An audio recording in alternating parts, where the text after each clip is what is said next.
The Kong Show presents reviews for films opening this coming weekend here in Japan. And if you're thinking about spending your hard-earned cash on a movie, or if you're in another country thinking about renting a DVD, you should listen to this, as we have some very critical reviews by Metropolis film critic and our birthday boy, Don Morton. Happy birthday, Don. Thank you, Kong. You want to tell us how old you are? Old as dirt. Really old. All right, this week we're coming to you from the Pink Cow, home of Tokyo's best burrito. Yum, yum, yum. What films are opening this coming weekend, and what will you be reviewing? We have three. They're called Rudderless, The Fault in Our Stars, and American Sniper. All right, let's just get right to the reviews. Rudderless, this title is in reference to what? Well, it's about the life of a man whose son is killed in a school shooting. His life goes into a downhill spiral. He becomes a drunk until he happens upon some of his son's demo CDs, and some of them are pretty good. He picks up a guitar and he plays one at an open mic night, and attracts the attention of Anton Yelchin, an eager but insecure sideman. A montage leads to the formation of the band called Rudderless. But some things are a little off in this movie. There's several little things that are just off in this movie. For example? Well, why does he take credit for the songs, for writing the songs, rather than just tell the others that his late son wrote them? That's a little creepy. He keeps the secret to himself. Why? There's a huge, jarring reveal, a big surprise about an hour in, and it knocks the film off course. What's the surprise? Well, if I told you, Kong, it wouldn't be a surprise, now would it? A spoiler? Anyway, the film never recovers from that. As I say, this is William H. Macy's first movie. I'm looking forward to the second one. And you said Rudderless is the name of the band? And the movie. And what about the songs that his son wrote? How would you categorize them? Rock, soul, ballads, country? They're fair to middling emo type personal ballads and some high up-tempo bits. They play very well. Dance music?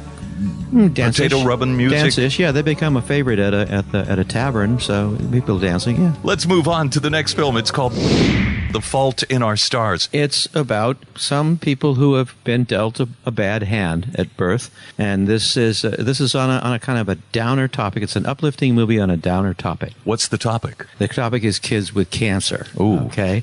Hazel and Gus, played by Shailene Woodley and Ansel Elgort, have great chemistry, by the way. They meet in a Teens with Cancer support group. But unlike most teens, they live in the present because, well, they don't really have a future, do they? Yeah. Reluctantly, they fall in love. Why reluctantly? Well, she doesn't want to have deep feelings for anybody because they know they're both going to die before they're old enough to drink legally. The film is never maudlin or overly manipulative. Okay, a little bit manipulative in the final scenes, but it's honest and it's even funny. Does it have a happy ending? It has an uplifting. Moving on, the next film is one that everybody's talking about, American Sniper. They're not really talking about the movie, they're talking about the politics surrounding the movie. And what's the politics surrounding the movie? Well, it's about the most prolific sniper in American military history at 160 kills.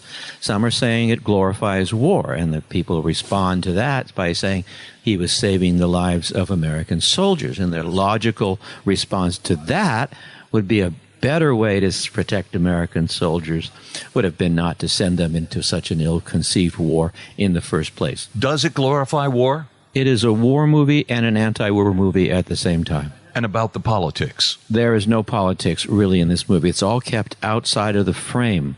Like all the best war movies, it's about the men in the trenches and the moral choices that they have to face. The battle scenes are some of the best I've ever seen. The guy served 4 tours in Iraq, and like in The Hurt Locker, remember that movie? The best sequences are when he returns home between tours, and normal life seems to be the aberration, and the war seems to be real. Anything like that movie, Born on the 4th of July?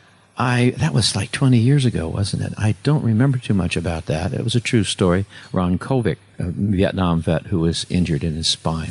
No, it's more like The Hurt Locker. Bradley Cooper's performance is deep and austere and a personal best for him. He's nominated for Best Actor. And Clint Eastwood's direction is crisp and unfussy, and it shows he's still a master. Some of the stuff is made up, like there's a rival enemy sniper.